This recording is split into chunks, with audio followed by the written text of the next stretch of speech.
Muy buenas noches a todos los Bilnautas que nos acompañan una noche más en el programa El Derecho en sus Manos. El día de hoy me encuentro sola, don Álvaro no nos puede acompañar, sin embargo, pues sé que a la distancia nos está viendo. Pues antes de dar inicio al programa y después de presentar al invitado del día de hoy, quiero agradecer a la Federación Iberoamericana de Abogados por el patrocinio que siempre nos da. Y bueno, pues sin más preámbulo, les comento, hoy tenemos a el máster Olman Ulate que nos va a hablar sobre los medios de prueba en el proceso penal. Don Olman es máster en Administración de Justicia Penal, es secretario de la Junta actual del Colegio de Abogados y Abogadas de Costa Rica, también es docente universitario, ex juez penal y actualmente funge como abogado liberal en el área penal. Entonces, bueno, pues acá tenemos a don Olman, bienvenido. Muchas gracias, buenas noches, señorita Alexa Narváez. Un placer y un privilegio y muy honrado de ser el invitado del día de hoy en el programa que conduce don Álvaro y su persona. Y ojalá que sea una noche bonita, interesante. Está de moda hablar del proceso penal, está de moda hablar de testigos por los últimos acontecimientos y pues casualmente de eso hablaremos hoy, de los medios de prueba. Y de verdad, Claro. nuevamente, reiterarles el saludo a las personas que nos siguen a través de las redes sociales y que siguen este programa. Muchísimas gracias, don Alma, más bien por aceptar la invitación. Nosotros sumamente complacidos de tenerlo acá con nosotros. Y bueno, por eso que nos comenta que los últimos días, pues la gente anda hablando mucho sobre los procesos penales. Bueno, el famoso juicio de Celso Gamboa y Johnny Araya, y pues el de la selección, Jorge Luis Pinto, los jugadores. Entonces, bueno, hablemos un poquito. ¿Qué es probar? Bueno, probar etimológicamente, sí, buscando las raíces idiomáticas, significa conferir conocimiento de algo. Entonces, en materia penal, el verbo probar lo tenemos que ubicar dentro del proceso penal. Entonces, el probar en el derecho penal se convierte en un sinónimo de actividad probatoria. Eso es probar. Entonces, esa actividad probatoria en este tipo, en el proceso penal, va a estar caracterizada por tres estratos, por tres pasos, por decirlo de alguna forma. El primero es el contenido. ¿Cuál es el contenido que tiene la actividad probatoria? Pues ella misma. Ese es el contenido de la actividad probatoria, es decir, la reunión de lo que van a ser todos los elementos de convicción o de juicio que se van a tener que buscar en pos de la averiguación de la verdad real, que es el principio que rige en materia penal. Ese es el primer estrato, el contenido, la primera característica de la actividad probatoria. El segundo sería el objeto, es decir, ¿qué nos proponemos probar? Bueno, si estamos si el Ministerio Público está investigando un robo, pues obviamente tiene que, de acuerdo a lo que llaman por ahí algunos dibujo de ejecución o plan estratégico de investigación, establecer, de acuerdo a los elementos que se describen dentro de la norma penal, qué es lo que tiene que probar. Entonces, un ejemplo, si dice que el que sustrae o se apodera de una cosa o bien ajeno, entonces, ¿qué es lo que tiene que probar? El apoderamiento y que el bien es ajeno. Entonces ya de ahí, y que lo hizo con todo el conocimiento y voluntad de realizar esa acción. Es decir, algo para introducir la intencionalidad o el dolo. ¿Okay? Entonces, en ese segundo característica es el objeto, es decir, la finalidad, qué es lo que se va qué es lo que la prueba va a tener que demostrar. Y el tercer elemento caracterizante en la actividad probatoria, ¿cuál es? ¿Hacia quién o quién es el destinatario de esa actividad probatoria? Pues el destinatario de esa actividad probatoria es el juez o el tribunal. Es decir, es al juez al que se le tiene que llevar, si es el Ministerio Público, si es o si es un querellante particular en un delito de acción pública, tienen que llevarle al juez esos elementos de prueba o esos elementos de convicción para que el juez casualmente después, al momento de algo que hablaremos más adelante, que es la valoración de la prueba, haga ese ejercicio intelectual destinado a establecer la convicción sobre la probabilidad o la certeza que haya de que ese elemento de prueba demuestre el objeto por el cual fue dirigida la actividad probatoria. Entonces, básicamente esos son los tres características de la actividad probatoria. Clarísimo, don Olman. Y bueno, pues ya para ahondar un poquito más, ¿cuál es la diferencia que existe? Porque pues de la gente que nos ve, no todos son abogados, muchos son ciudadanos particulares, entonces no tienen conocimiento. La diferencia entre un medio de prueba o un elemento de prueba. Eso es muy importante.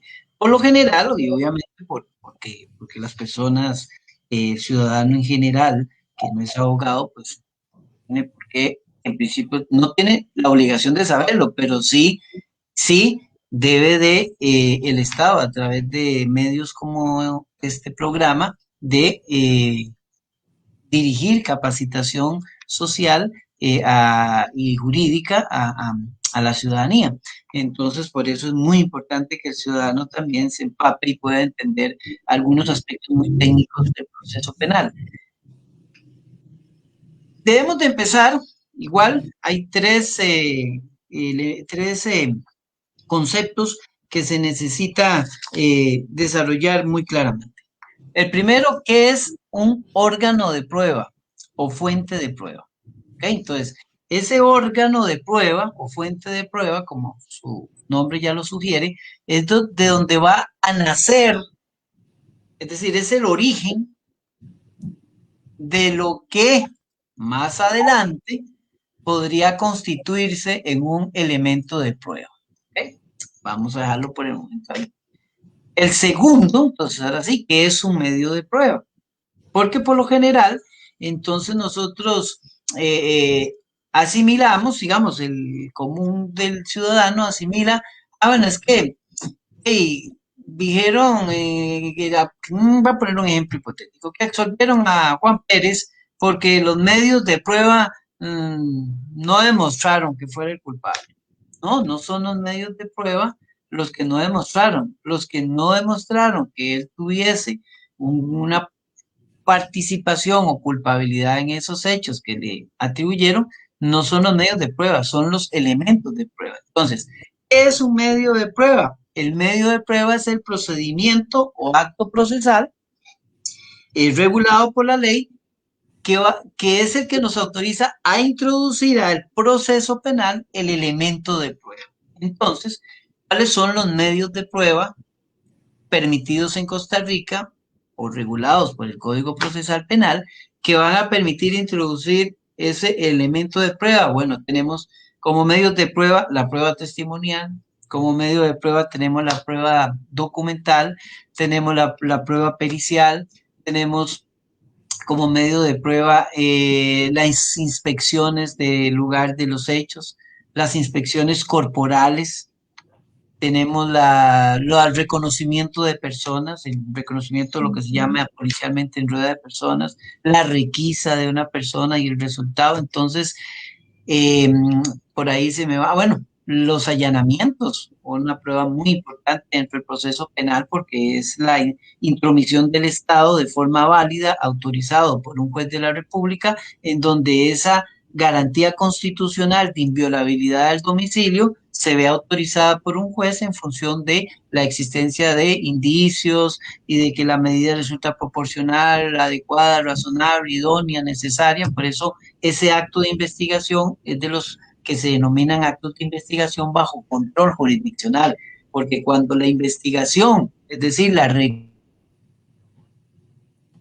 recolección de elementos requiere la afectación o requiere la invasión a un derecho fundamental, es el juez de garantías, juez preparatorio, el que tiene que valorar si esa invasión o esa infracción a ese derecho fundamental se puede efectivamente autorizar.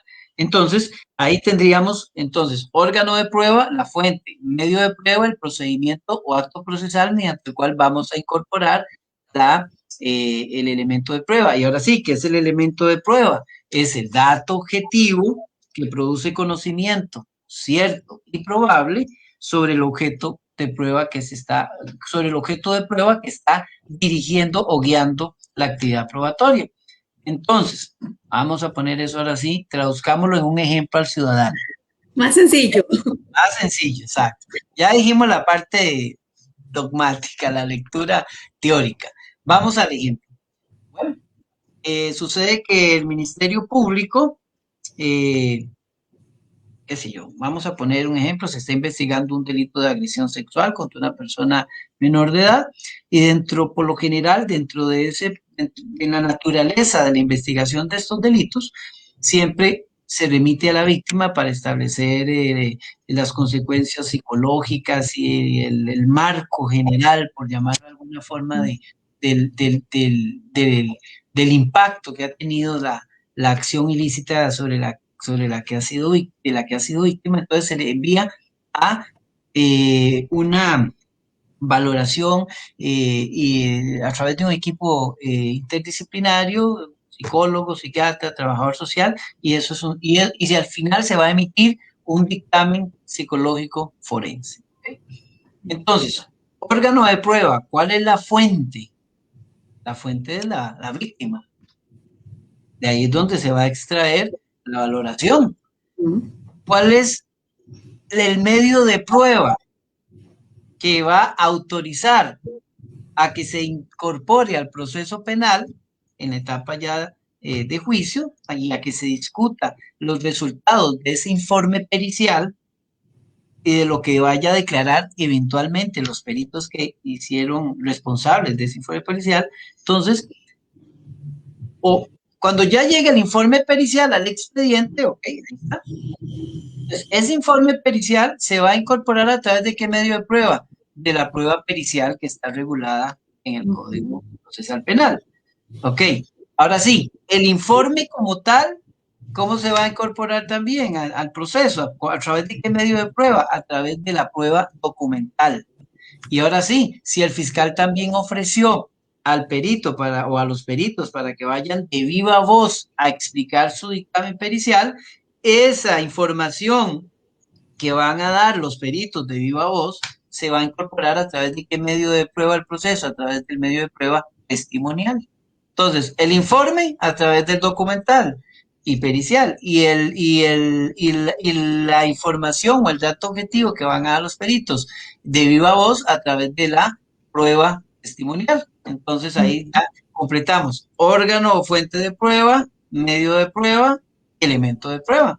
Entonces vemos ya que no se valoran los medios de prueba, se valoran los elementos de prueba que se incorporan a través de los medios de prueba establecidos por la ley procesal. Por supuesto. Bueno, ya con el ejemplo sí me quedó claro sin lugar a dudas. Yo le decía a don Olman al inicio del programa, yo no soy penalista. De penal yo no sé absolutamente nada, entonces estoy aprendiendo hoy con él. Muchas gracias. Y don Olman, cuénteme una cosa y sáqueme de una duda, porque en el caso, por ejemplo, de una víctima de violación, ya sea mayor o menor de edad, si ese caso se expone ya cuando ha transcurrido cierto tiempo y tal vez un dictamen de medicatura forense no va a poder detectar rastros de ningún fluido ni nada, esa prueba pierde eficacia, ¿no? No, en materia penal recordemos que rige un principio que se llama el principio de libertad probatoria. Es decir, los hechos en materia penal se prueban por todos los medios que la ley autorice. ¿Okay?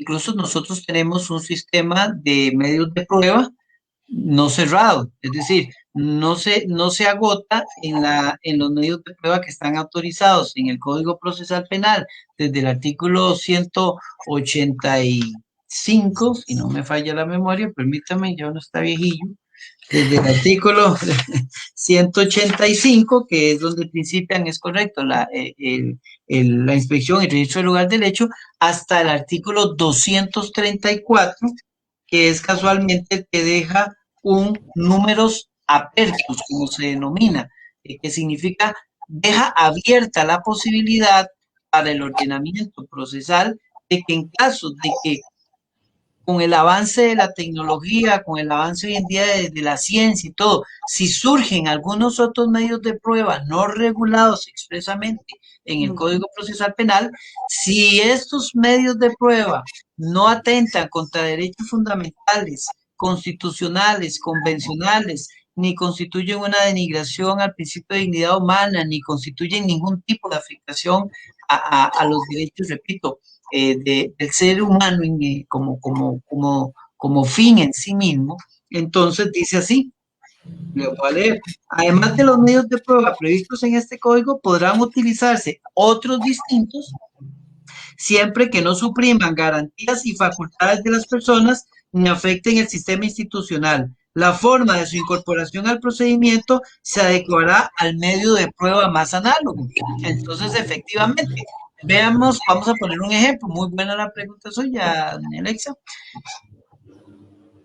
En el Código Procesal Penal no está regulado expresamente los WhatsApp, por decir algo.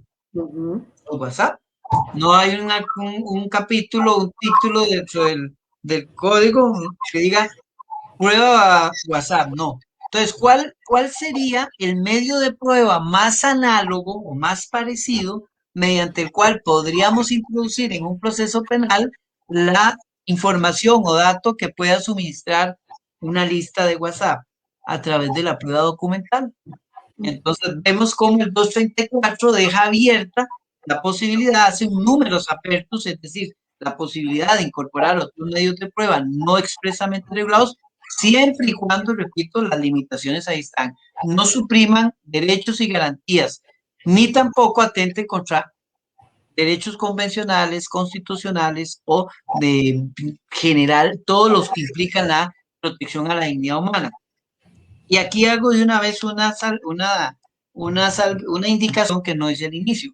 Cuando estamos hablando de medios de prueba en el proceso penal y de elementos de prueba en el proceso penal, no podemos jamás de lado cerrar la Constitución, ni cerrar la Convención Interamericana de Derechos Humanos, ni la Convención de, de, tanto la Convención Americana de Derechos Humanos como la Declaración Universal de Derechos Humanos, ni la de Pacto, ni la Convención de Derechos Civiles y Políticos.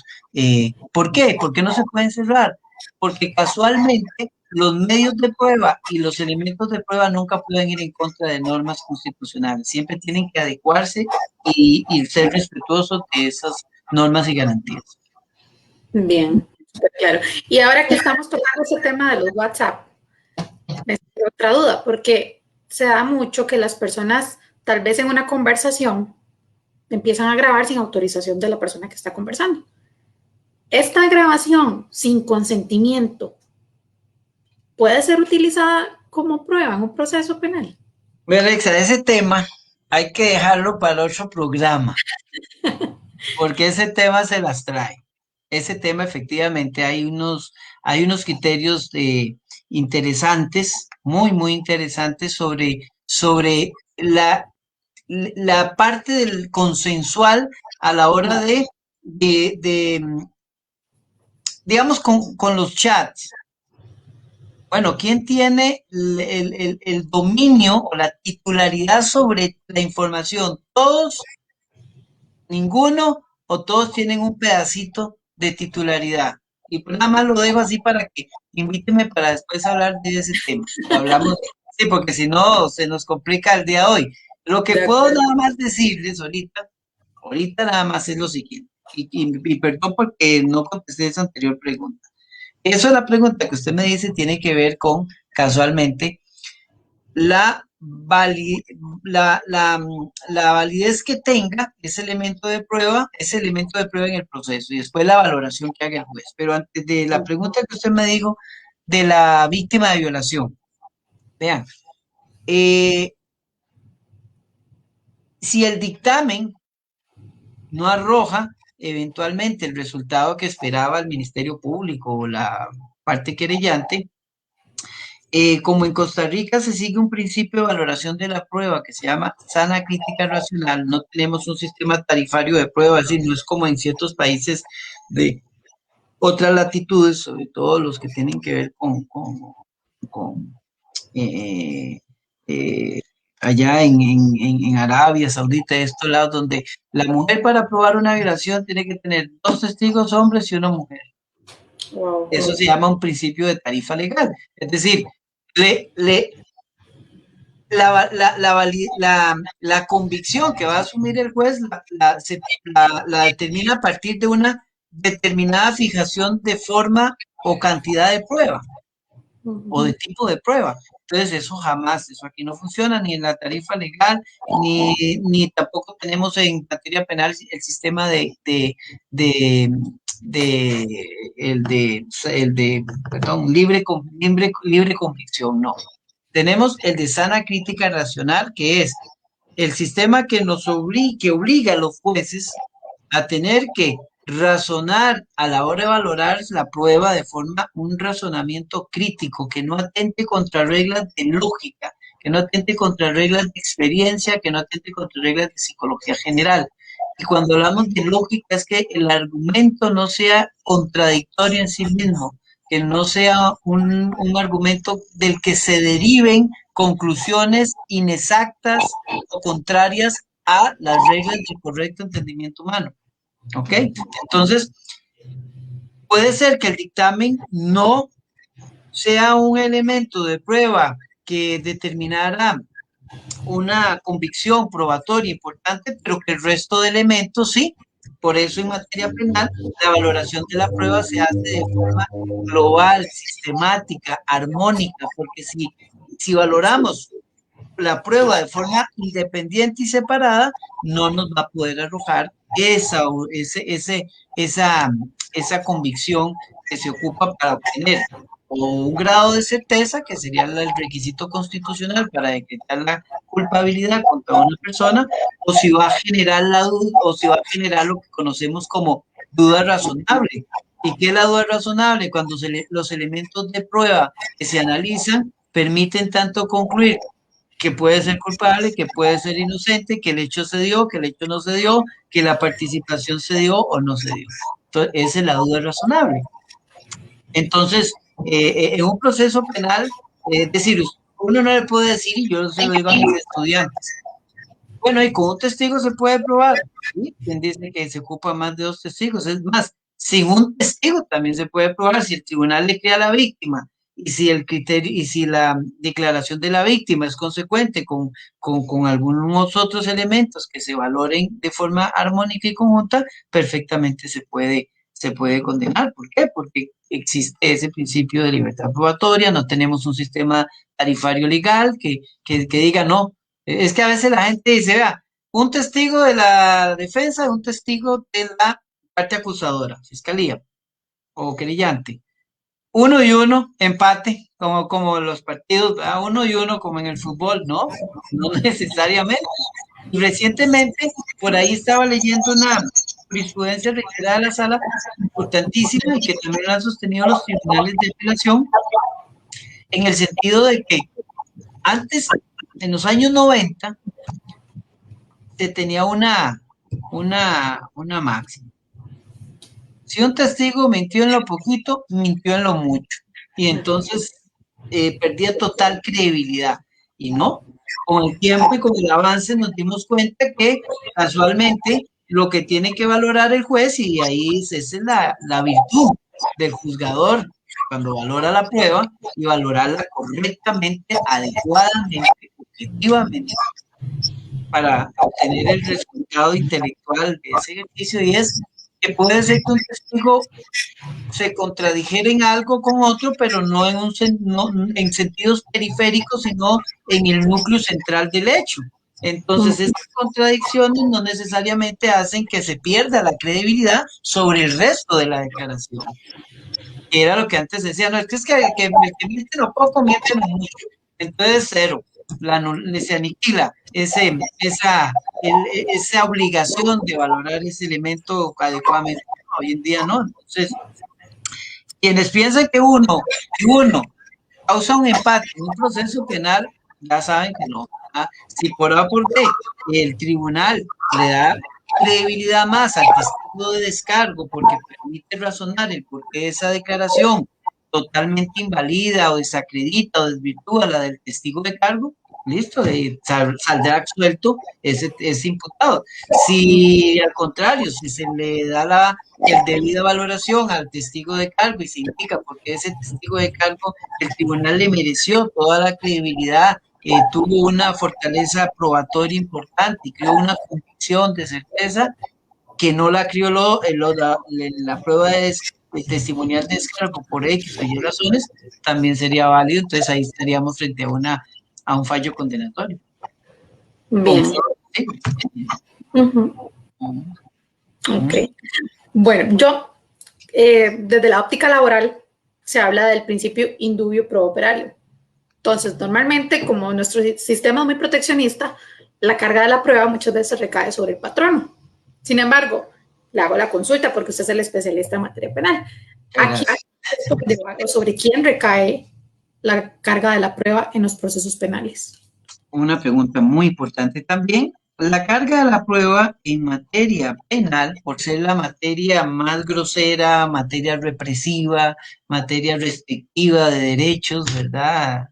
Sobre todo el derecho a la libertad, porque en la mayoría de los delitos la consecuencia jurídica es la privación de libertad. Entonces, por tratarse de una materia tan grosera y en la que casualmente interactúan todos los derechos y garantías fundamentales, es que la carga de la prueba le corresponde al Estado. Y obviamente que aquí entonces entendemos Estado como el órgano encargado de la investigación y persecución penal, que sería el Ministerio Público. Ese es a hoy en día que tenemos un modelo, un sistema un modelo procesal de corte acusatorio, ¿verdad? O marcadamente acusatorio, como llaman algunos, desapareció, o para tal vez que nuestros escuchas nos entiendan, antes del 1 de enero de 1998, que fue la entrada en vigencia del actual código, se había aprobado en 1996, pero se le dio un espacio de tiempo de 2 años que se llama técnicamente vacatio legis, es decir, la ley está de vacaciones hasta la fecha en que se disponga su entrada en vigencia, que se dispuso a partir del 1 de enero de 1998. Entonces, desapareció el modelo procesal que teníamos donde el fiscal era un promotor, nada más, un requirente, perdón, un requirente, y de hecho que así se llamaba requerimiento de instrucción formal, y requerimiento de citación directa. Cuando el delito era con una pena menor de 3 años, el fiscal podía investigar directamente ese hecho, pero los delitos cuya pena sobrepasaban los 3 años no los investigaba el fiscal, los investigaba un juez de instrucción, y el fiscal lo que hacía era un control de actividad probatoria, casualmente, y le iba diciendo al juez, vea, yo ocupo que me consiga esta prueba, ocupo que me evacúe esta prueba, y cuando ya se había agotado la lista de elementos de prueba que el fiscal había pedido, entonces el juez le devolvía el expediente y le decía, ya está listo. Y si el fiscal consideraba que la reunión de esos elementos de prueba le permitían establecer el juicio de probabilidad sobre la existencia del delito y la participación, entonces hacía el requerimiento de elevación a juicio. Bueno, la figura del juez de instrucción desapareció, ya no hay un juez instructor. Ahora el monopolio de la investigación lo tiene el Ministerio Público, salvo las excepciones del artículo 16 y de los delitos que expresamente se le dan a la Procuraduría General de la República, también las mismas potestades que al Ministerio Público en cuanto al ejercicio de la acción penal. Entonces, hoy en día es el Ministerio Público. Entonces, ¿quién es el que tiene que probar los hechos? El Ministerio Público. El imputado no está obligado a demostrar su inocencia. Si el imputado en un proceso penal quiere ofrecer prueba como parte de la estrategia de su teoría del caso, y así lo han acordado abogado, imputado, entonces debemos de entender que esa actividad probatoria que desarrolla el imputado no es una actividad probatoria para demostrar inocencia, porque entonces estaríamos invirtiendo la carga en la prueba. ¿Okay? Lo que hace el imputado, o lo que debe entenderse cuando el imputado realiza actividad probatoria, es dos cosas. Que quiere tener una mejor posición dentro del proceso penal, y lo que busca es afincar, afirmar su inocencia, no demostrarla, sino yo le llamo fincar, afirmar su inocencia, ¿ok? Hay una sentencia importantísima por si los escuchas y los escuchas del programa que nos siguen, quieren buscarla en Google. El caso Segarra Marín versus Perú. Es un caso donde efectivamente el sistema de justicia peruano invirtió la carga de la prueba y sancionó y condenó al imputado por no colaborar con el Ministerio Público para demostrar su inocencia en los hechos. Y así se le dice, el tribunal le dice, la sala de lo penal, la sala quinta de lo penal de Lima, le dice, usted mantuvo un papel pasivo en el proceso, usted tenía que colaborar, si usted dice que es inocente, tiene que colaborar, imagínense, ¿verdad? Esa es una sentencia del 2017, me parece, por ahí, 2017, 2017, entonces Segarra Marín versus Perú, y esa sentencia de la Corte Interamericana de Derechos Humanos es muy importante porque es la que establece el principio de inocencia como un principio rector a la hora de la valoración de la prueba penal. Usted como juzgador no puede valorar prueba partiendo de una convicción de culpabilidad del imputado porque entonces se le desordena. No solo este juez está incurriendo en un delito, que sería eventualmente prevaricar para dictando resoluciones contrarias a derecho, sino que efectivamente un juez nunca podría jamás ser irrespetuoso de la presunción de inocencia, porque casualmente la actividad probatoria, ¿cuál es la finalidad que conlleva la actividad probatoria? Destronar o desvirtuar el principio de inocencia en un debate, casualmente, de eso se trata, ¿ok? Qué interesante lo que nos dice, porque pues ahí surge lo que siempre se ha dicho, que toda persona es inocente hasta que se demuestre lo contrario. Claro, el artículo 39 constitucional es claro, y a veces también a la gente se le olvida. No es con la primer sentencia, Juan Pérez lo someten a un juicio y lo condenan, ¿ok? Entonces, ¿qué pasa con el principio de inocencia? Bueno, el principio de inocencia en ese estado y en ese momento procesal está desvirtuado, pero la sentencia, es decir, la cosa juzgada, es decir, la penal de cosa juzgada sobre esos hechos todavía no se ha dado. Hay una sentencia, pero no firme. Okay, hay una presunción de inocencia que ya está desvirtuada porque hay un juicio de culpabilidad decretado, pero la sentencia no está firme. Pero recordemos que la sentencia adquiere o adquiere autoridad de cosa juzgada, es decir, cuando ya no se puede discutir más, tiene dos caras. La cosa juzgada formal y la cosa juzgada material. La cosa juzgada formal es cuando se emitió ya una sentencia que eventualmente desvirtuó el principio de inocencia, entonces esa sentencia tiene formalmente autoridad de cosa juzgada, pero todavía no está firme. Cuando se le va a dar la otra mitad a la moneda, cuando se dé la autoridad de cosa juzgada material. Cuando se da la autoridad de cosa juzgada material, cuando esa sentencia agotó todos los mecanismos legales recursivos que la ley le permita a esa persona condenada utilizar o recurrir, y cuando ya no hay más camino que seguir, ahora sí, la sentencia está firme y entonces ahora sí podríamos decir con toda certeza que ahora sí, el principio de inocencia que lo cobijó quedó enterrado con la firmeza de esa sentencia. Por el momento, mientras se tiene la cosa juzgada material, lo que tenemos es un destrone o se desvirtúa el principio de inocencia desde una óptica procesal, pero desde la óptica sustantiva de la norma constitucional es hasta que la sentencia esté firme. Por supuesto. Bien.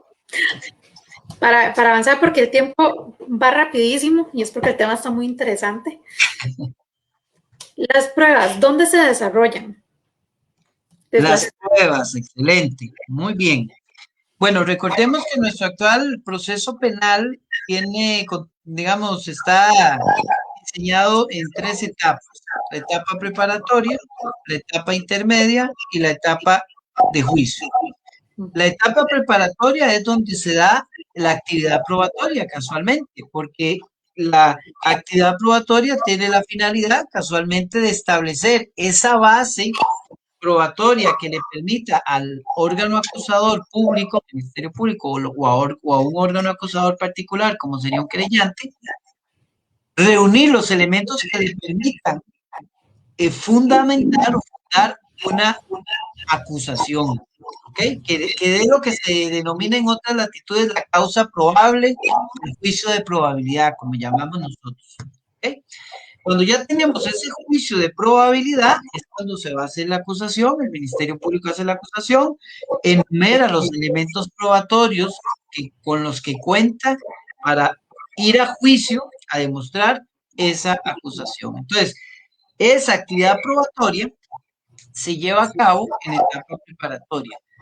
En la etapa intermedia lo que va a haber es un control de la acusación, y el juez lo primero que va a hacer es saber si la acusación cumple con los requisitos esenciales, elementales y básicos de formabilidad, de requisitos formales y sustanciales. Es decir, si la acusación no es una novela, más bien si la acusación es o una correcta imputación, que sería una descripción circunstanciada del hecho, definiendo circunstancias de modo, tiempo y lugar. Entonces, si el juzgador considera, el juez intermedio considera que efectivamente está ante una imputación correctamente planteada, pues obviamente ya hace la Contraloría sobre esos requisitos formales y sustanciales.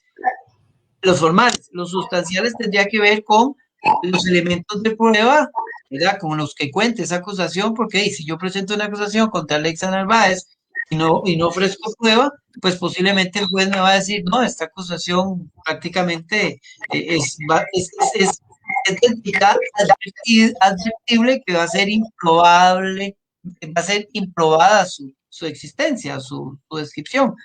Ok, entonces, si pasa ese filtro, ahí es en la etapa intermedia es donde se admiten los hechos o se limitan los hechos de la acusación para que sean discutidos en juicio, y en esa etapa es en donde se produce lo que se llama, desde el punto de vista procesal, la judicialización de la prueba, es decir, lo que el juez va a estimar prueba útil y pertinente para que sea discutida en juicio. Es decir, va a definir la prueba que se va a discutir en juicio. Eso es lo que sería la prueba ordinaria. Por eso, cualquier otro elemento de prueba que surge en el transcurso del debate ya no se califica como prueba ordinaria, porque no es la que fue calificada o judicializada por el juez intermedio. Entonces habrá que incorporarla al proceso a través de la vía de la prueba extraordinaria o prueba para mejor resolver. ¿Okay? Entonces, a su pregunta, ¿dónde se produce la prueba? La prueba, desde el punto de vista de reunión de elementos para sustentar una acusación, esa actividad probatoria se produce en la etapa preparatoria.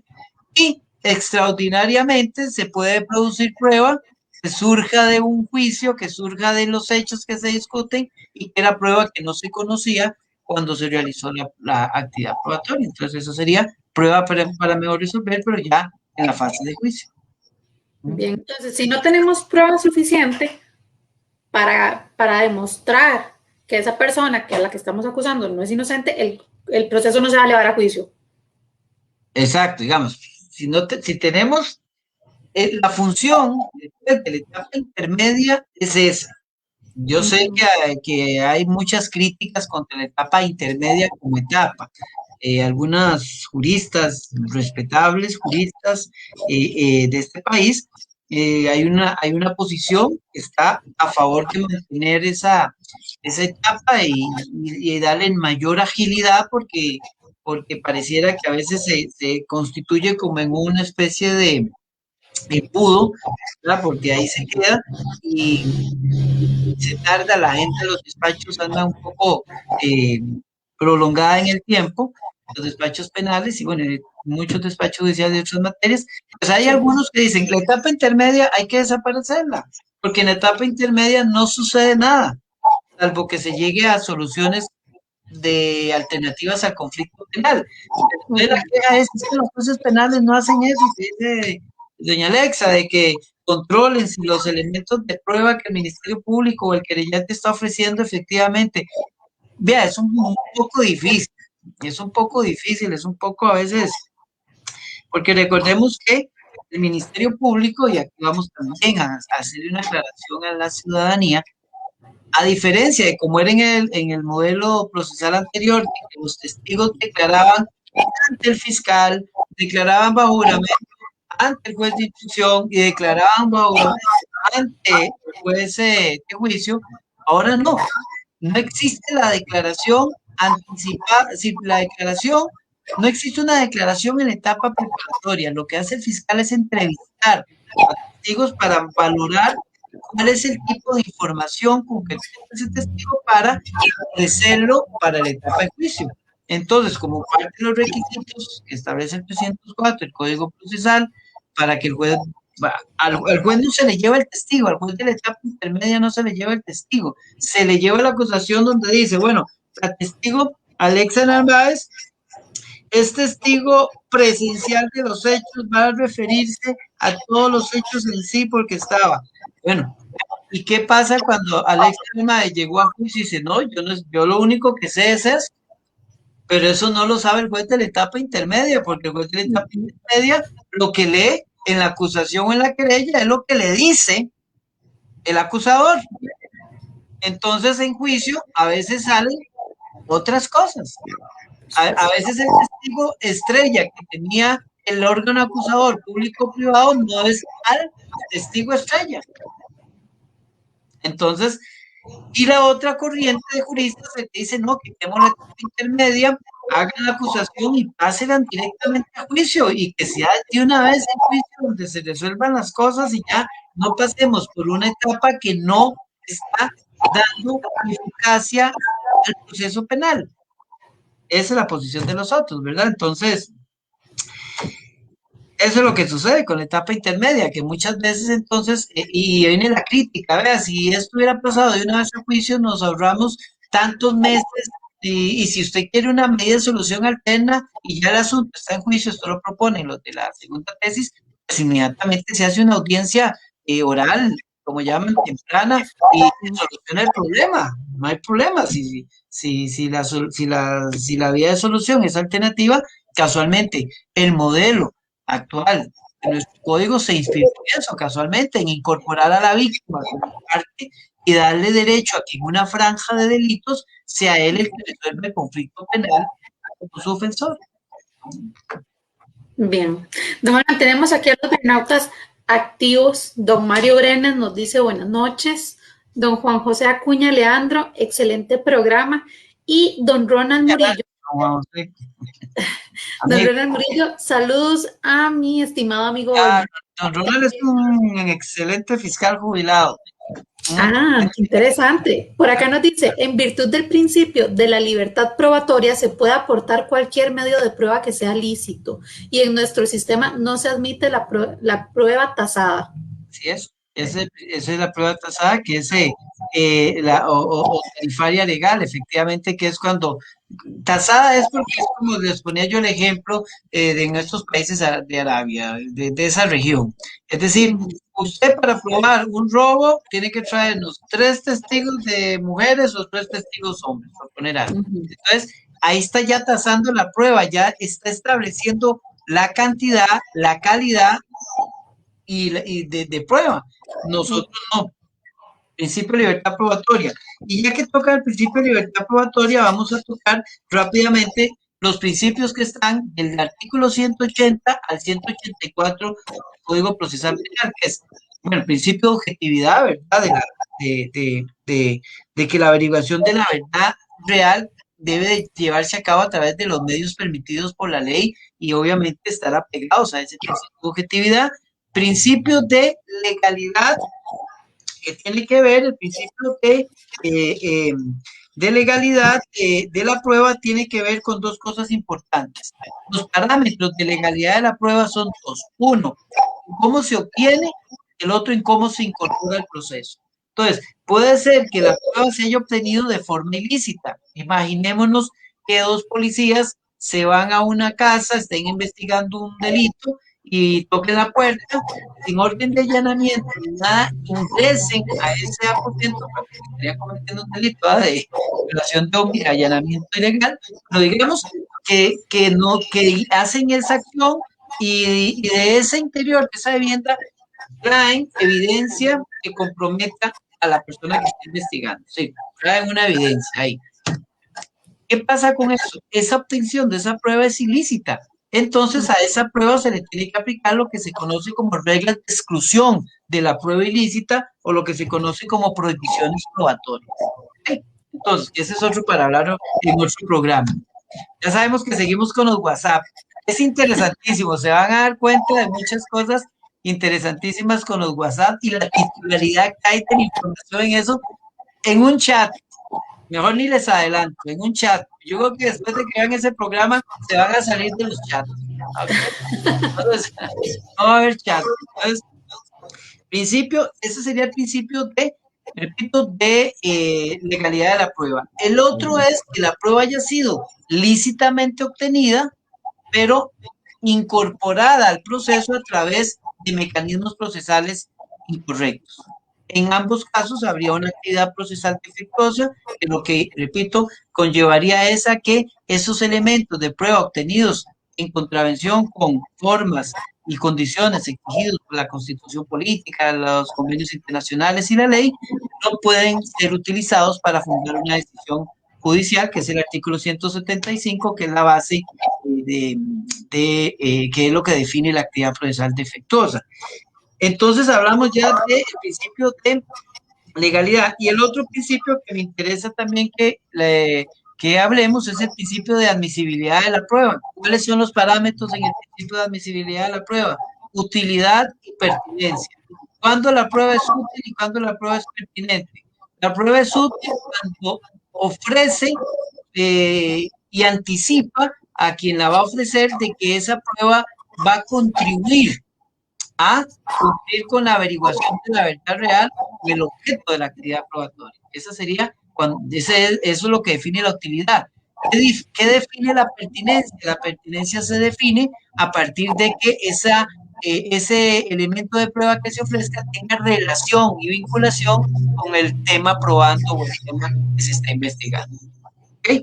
Eso sería básicamente. Y la valoración de la prueba, que les decía, la valoración de la prueba, que es el ejercicio intelectual destinado a establecer la convicción en el juez y es el análisis crítico, se hace a través del sistema de sana crítica racional, integrado por la lógica, la experiencia y la psicología en forma general. Excelente, don Olman.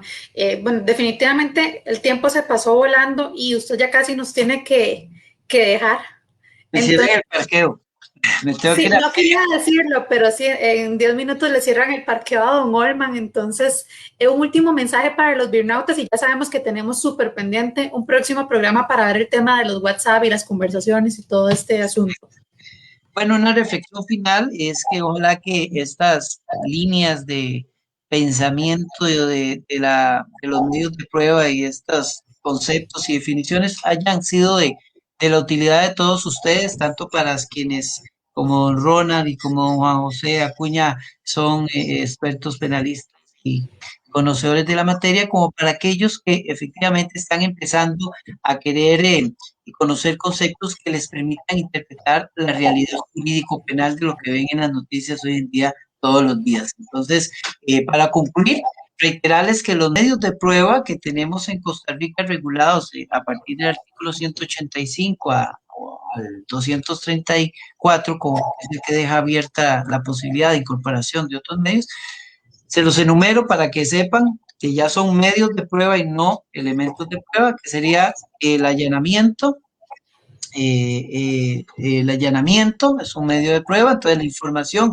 que se obtiene cuando rompen las paredes y las puertas y lo que se obtenga de ese recinto, dentro de ese recinto, eso es lo que se va a convertir en el elemento de prueba que se va a discutir en el debate. Entonces, esa información de lo que ahí se obtenga se lleva a cabo a través de el allanamiento. Entonces, tenemos allanamiento, requisa, inspección ocular, intervenciones corporales, que es otro tema que también hablaremos algún día, del tema del imputado, cuándo es su objeto de prueba y cuándo es sujeto de prueba.